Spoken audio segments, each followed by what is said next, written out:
ಇಷ್ಟು ದಿನ ಕಾಂಗ್ರೆಸ್ನಲ್ಲಿ ಏನು ಸಿಎಂ ಬದಲಾವಣೆ ಆಗತ್ತೆ ಹಾಗೂ ಅಧಿಕಾರ ಹಸ್ತಾಂತರ ಆಗುತ್ತೆ ಅನ್ನುವಂತಹ ವಿಚಾರಕ್ಕೆ ಈಗ ಸದ್ಯ ಕ್ಲೈಮ್ಯಾಕ್ಸ್ ಹಂತ ತಲುಪಿದೆ ಅಂತಲೇ ಹೇಳ್ಬೋದು. ನಿನ್ನೆ ದೆಹಲಿಯಲ್ಲಿ DCM DK ಶಿವಕುಮಾರ್ ಹಾಗೂ ಮುಖ್ಯಮಂತ್ರಿ ಸಿದ್ದರಾಮಯ್ಯ ಹಾಗೆ ಹೈಕಮಾಂಡ್ ನಡುವೆ ನಡೆದಂತಹ ಸುಮಾರು 7 ಗಂಟೆಯ ಮಾತುಕತೆ ಚರ್ಚೆ ಹೈ ವೋಲ್ಟೇಜ್ ಸಭೆಯಲ್ಲಿ ಈಗ ಅಂದರೆ ಮುಖ್ಯಮಂತ್ರಿ ಸಿದ್ದರಾಮಯ್ಯ ಅವರು ಅಧಿಕಾರವನ್ನು ಬಿಟ್ಕೊಡ್ತಾರೆ, ರಾಜೀನಾಮೆ ಕೊಡ್ತಾರೆ ಅನ್ನುವಂತಹ ಮಾತುಗಳು ಈಗ ಸದ್ಯ ಕೇಳಿ ಬರ್ತಿರುವಂಥದ್ದು.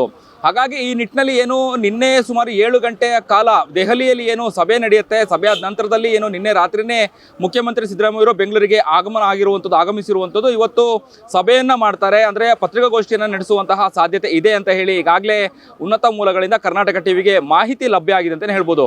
ಒಟ್ಟಾರೆಯಾಗಿ ಕಳೆದ 6 ತಿಂಗಳಿಂದ ಏನು ಕಾಂಗ್ರೆಸ್ ಪಾಳ್ಯದಲ್ಲಿ ಅಧಿಕಾರ ಹಸ್ತಾಂತರ ಆಗತ್ತೆ, ಸಿಎಂ ಬದಲಾವಣೆ ಆಗತ್ತೆ ಹಾಗೂ ಕ್ರಾಂತಿಗಳು ಆಗುತ್ತೆ ಅನ್ನುವಂತಹ ಒಂದಷ್ಟು ಮಾತುಗಳನ್ನು ಹೇಳಲಾಗಿತ್ತು. ರಾಜಕೀಯ ವಿಚಾರಕ್ಕೆ ಸಂಬಂಧಪಟ್ಟಾಗೆ ಒಂದಷ್ಟು ಕುತೂಹಲವನ್ನು ಕೂಡ ಮೂಡಿಸಿತ್ತು. ಆದರೆ ಇದೆಲ್ಲದಕ್ಕೂ ಕೂಡ ತೆರೆ ಎಳೆಯುವಂತಹ ಕ್ಷಣಗಳನ್ನೇ ಪ್ರಾರಂಭ ಆಗಿದೆ ಅಂತಲೇ ಹೇಳ್ಬೋದು. ಕ್ಲೈಮ್ಯಾಕ್ಸ್ ಹಂತಕ್ಕೆ ಬಂದಿದೆ ಅಂತಲೇ ಹೇಳ್ಬೋದು.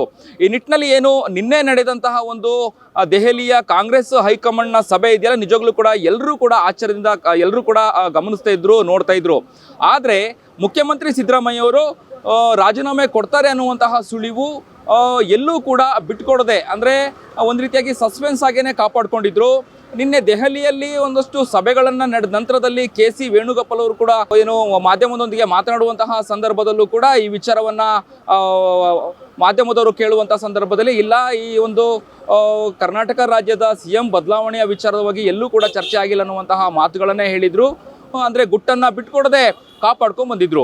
ಅದಾದ ನಂತರದಲ್ಲಿ ಸಂಜೆ ಸುಮಾರಿಗೆ ಮುಖ್ಯಮಂತ್ರಿ ಸಿದ್ದರಾಮಯ್ಯ ರಾಜೀನಾಮೆ ಕೊಡ್ತಾರೆ ಅನ್ನುವಂತಹ ಮಾಹಿತಿ ಸದ್ಯ ಲಭ್ಯವಾಗಿರುತ್ತದೆ ಕರ್ನಾಟಕ ಟಿವಿಗೆ. ಈ ನಿಟ್ಟಿನಲ್ಲಿ ಕೂಡ ಈಗ DCM DK ಶಿವಕುಮಾರ್ ಅವರು ಕೂಡ ದೆಹಲಿಯಲ್ಲೇ ಉಳಿದಿರುವಂಥದ್ದು. ಅಂದರೆ ಇಂದು ಮಧ್ಯಾಹ್ನ 3:45 ಬರಬೇಕಾಗಿತ್ತು, ಬೆಂಗಳೂರಿಗೆ ಆಗಮಿಸಬೇಕಾಗಿತ್ತು. ಏನು GBA ಚುನಾವಣೆಯ ಹಿನ್ನೆಲೆಯಲ್ಲಿ ಪದಾಧಿಕಾರಿಗಳೊಂದಿಗೆ ಸಭೆಗಳನ್ನು ಮಾಡಬೇಕಾಗಿತ್ತು. ಆದರೆ ಇವತ್ತು DCM DK ಶಿವಕುಮಾರ್ ಬರಲ್ಲ ಅನ್ನುವಂತಹ ಮಾಹಿತಿ ಸದ್ಯ ಕರ್ನಾಟಕ ಟಿವಿಗೆ ಸಿಕ್ಕಿರುವಂಥದ್ದು. ಹಾಗಾಗಿ ನಾಳೆ ಬೆಳಗ್ಗೆ ಬರುವಂತಹ ಮಾಹಿತಿ ಇರುವಂಥದ್ದು. ಈ ನಿಟ್ಟಿನಲ್ಲಿ ಕೂಡ ಒಂದು ಕಡೆ DCM DK ಶಿವಕುಮಾರ್ ಅವರ ಬಣ ಮತ್ತು ಮುಖ್ಯಮಂತ್ರಿ ಸಿದ್ದರಾಮಯ್ಯ ಅವರ ಬಣದೊಂದಿಗೆ ಒಂದು ರೀತಿಯಾದಂತಹ ಈ ಒಂದು ಕುರ್ಚಿ ಕದನಕ್ಕೆ ಕ್ಲೈಮ್ಯಾಕ್ಸ್ ಸಿಕ್ಕಿದೆ ಅಂತಲೇ ಹೇಳ್ಬೋದು.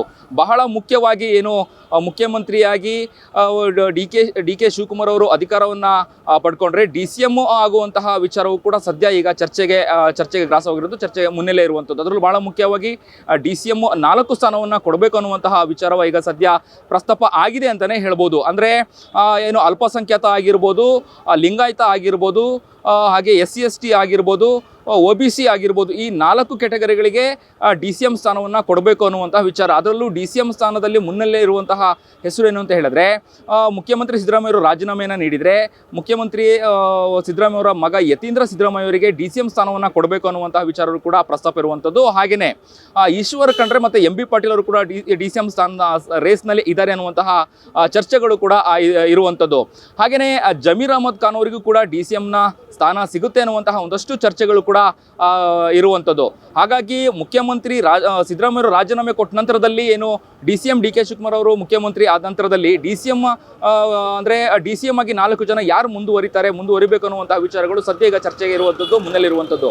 ಅಂದಹಾಗೆ KPCC DCM DK ಶಿವಕುಮಾರ್ ಅವರು CM ಆದ ನಂತರದಲ್ಲಿ ಮುಖ್ಯಮಂತ್ರಿ ಆದ ನಂತರದಲ್ಲಿ KPCC ಅಧ್ಯಕ್ಷರು ಯಾರು ಆಗ್ತಾರೆ ಅನ್ನುವಂತಹ ಚರ್ಚೆಗಳಿತ್ತು. ಈಗಾಗಲೇ ಕಳೆದ 3-4 ತಿಂಗಳಿಂದಲೂ ಕೂಡ KPCC ಅಧ್ಯಕ್ಷರಾಗಿ ಸತೀಶ್ ಜಾರಕಿಹೊಳಿ ಅವರು ಹೆಸರು ಕೂಡ ಬಂದಿರುವಂಥದ್ದು.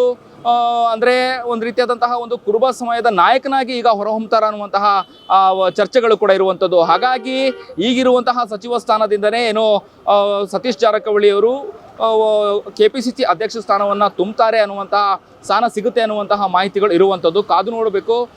ಸದ್ಯ ನಾನೀಗ ಮುಖ್ಯಮಂತ್ರಿ ಸಿದ್ದರಾಮಯ್ಯ ಅವರ ನಿವಾಸ ಕಾವೇರಿಯ ಮುಂಭಾಗದಲ್ಲಿದ್ದೀನಿ. ಇನ್ನೂ ಏನು ಇವತ್ತು ವಿಧಾನಸೌಧಕ್ಕೆ ತೆರಳುವಂಥದ್ದು, ಒಂದು ಪತ್ರಿಕಾಗೋಷ್ಠಿಯನ್ನು ಮಾಡ್ತಾರೆ ಅನ್ನುವಂತಹ ಮಾಹಿತಿಗಳನ್ನು ಕೂಡ ಹೇಳ್ತಿರುವಂಥದ್ದು. ನಾಳೆ ಒಂದು ಮುಖ್ಯಮಂತ್ರಿ ಸಿದ್ದರಾಮಯ್ಯ ಅವರ ಬಣ ಹಾಗೆ ಆಪ್ತ ಶಾಸಕ ಮತ್ತು ಸಚಿವರೊಂದಿಗೆ ಅವರು ಡಿನ್ನರ್ ಮೀಟಿಂಗನ್ನು ಮಾಡುವಂಥದ್ದು. ಹಾಗೆಯೇ ಒಂದು ವೇಳೆ ಏನಾದರೂ ರಾಜೀನಾಮೆ ಕೊಡುವಂತಹ ಹಂತದಲ್ಲಿದ್ದರೆ ಧನ್ಯವಾದಗಳು ಕೂಡ ತಿಳಿಸುವಂತಹ ಎಲ್ಲ ಪ್ರಕ್ರಿಯೆ ಕೂಡ ಆಗುತ್ತೆ ಅಂತಲೇ ಹೇಳ್ಬೋದು. ಒಟ್ಟಾರೆಯಾಗಿ ಕಾಂಗ್ರೆಸ್ನಲ್ಲಿ ಏನೋ ಒಂದಷ್ಟು ಕುರ್ಚಿ ಕದನ ಆಗ್ತಾ ಇತ್ತು. ಅಂದರೆ ಯಾರು CM ಆಗ್ತಾರೆ ಏನು ಅನ್ನುವಂಥದ್ದಿತ್ತು. ಇದೆಲ್ಲದಕ್ಕೂ ಕೂಡ ಅಂತಿಮವಾಗಿ ಕ್ಲೈಮ್ಯಾಕ್ಸ್ ಹಂತಕ್ಕೆ ತಲುಪಿದೆ ಅಂತಲೇ ಹೇಳ್ಬೋದು. ಈಗಾಗಲೇ ಈ ಹಿಂದೆನೂ ಕೂಡ ಏನು ರಾಜ್ಯ ಕಾಂಗ್ರೆಸ್ನ ನಾಯಕರನ್ನ ಕೇಳಿದಾಗ, DCMನ ಕೇಳಿದಾಗ, ಮುಖ್ಯಮಂತ್ರಿ ಸಿದ್ದರಾಮಯ್ಯನ ಕೇಳಿದಾಗ ಹೈಕಮಾಂಡ್ ಏನು ಹೇಳುತ್ತೋ ಹೈಕಮಾಂಡ್ಗೆ ನಾವು ಬದ್ಧ ಅನ್ನುವಂತಹ ಮಾತುಗಳನ್ನು ಹೇಳ್ತಾ ಇದ್ರು. ಹೈಕಮಾಂಡ್ ಏನು ಹೇಳುತ್ತೋ ಅದು ನಾವು ಕೇಳ್ತೀವಿ ಅಂತ ಹೇಳಿ ಹೇಳಲಾಗಿತ್ತು. ಅದೇ ರೀತಿಯಾಗಿಯೇ ಏನು ಮುಖ್ಯಮಂತ್ರಿ ಸಿದ್ದರಾಮಯ್ಯವರು ಕೂಡ ಏನು ನಿನ್ನೆ ದೆಹಲಿಯಲ್ಲಿ ನಡೆದಂತಹ ಕಾಂಗ್ರೆಸ್ನ ಹೈಕಮಾಂಡ್ನ ಸಭೆಯಲ್ಲಿ ಒಂದು ಚರ್ಚೆ ನಂತರದಲ್ಲಿ ರಾಹುಲ್ ಗಾಂಧಿ ಅವರ ಮಾರ್ಗದರ್ಶನದಲ್ಲಿ ಅಥವಾ ರಾಹುಲ್ ಗಾಂಧಿ ಅವರು ಏನು ಮಾರ್ಗದರ್ಶನ ಕೊಟ್ಟರು ಅದರಂತೆಯೇ ನಡ್ಕೊಂಡಿದ್ದಾರೆ ಅನ್ನುವಂತಹ ಮಾಹಿತಿ ಇರುವಂಥದ್ದು. ಸದ್ಯ ಕಾದು ನೋಡಬೇಕು ಯಾವಾಗ ಇನ್ನಷ್ಟು ಬೆಳವಣಿಗೆಗಳು, ಅಂದರೆ ಈ ಒಂದು ಮುಖ್ಯಮಂತ್ರಿ ಸಿದ್ದರಾಮಯ್ಯ ಯಾವಾಗ ರಾಜೀನಾಮೆ ಕೊಡ್ತಾರೆ, ಅಥವಾ ನಾಳೆನ ಅಥವಾ ನಾಡಿದ್ದ, ಅಥವಾ DCM DK ಶಿವಕುಮಾರ್ ಅವರು ಮುಖ್ಯಮಂತ್ರಿ ಆಗ್ತಾರಾ, ಇದೆಲ್ಲದೂ ಕೂಡ ಚರ್ಚೆ ಸದ್ಯ ಇರುವಂಥದ್ದು. ಒಟ್ಟಾರೆಯಾಗಿ ರಾಜ್ಯದ ಪೊಲಿಟಿಕಲ್ ಕಾಂಗ್ರೆಸ್ನಲ್ಲಿ ಈಗ ಕಾಂಗ್ರೆಸ್ನ ರಾಜಕೀಯ ಪ್ರತಿಯೊಂದು ಬೆಳವಣಿಗೆ ಬಗ್ಗೆ ಕರ್ನಾಟಕ ಟಿವಿಯಲ್ಲಿ ನೀವು ಪ್ರತಿಯೊಂದು ವಿಚಾರಗಳನ್ನು, ಪ್ರತಿಯೊಂದು ಅಂಶವನ್ನು, ಬೆಳವಣಿಗೆಯನ್ನು ನೀವು ಗಮನಿಸಬಹುದಾಗಿರುವಂಥದ್ದು. ಕ್ಯಾಮ್ರಾ ಪರ್ಸನ್ ಅಭಿಲಾಷ್ ಜೊತೆ ಅಭಿಜಿತ್ ಗಣೇಶ್, ಕರ್ನಾಟಕ ಟಿವಿ, ಬೆಂಗಳೂರು. ನೀವು ಸಣ್ಣ ಆಗಬೇಕಲ್ವಾ? ಅದು ಒಂದು ಉತ್ತಮ ಆಹಾರದಿಂದ ಸಣ್ಣ ಆಗಬೇಕಲ್ವಾ? ಪ್ರತಿದಿನ ನಮ್ಮ ಜೀನಿ ಸ್ಲಿಮ್ನ ಯೂಸ್ ಮಾಡಿ ಯಾವುದೇ ಸೈಡ್ ಎಫೆಕ್ಟ್ ಇಲ್ದಂಗೆ ನೀವು ಸಣ್ಣ ಆಗ್ತೀರಾ.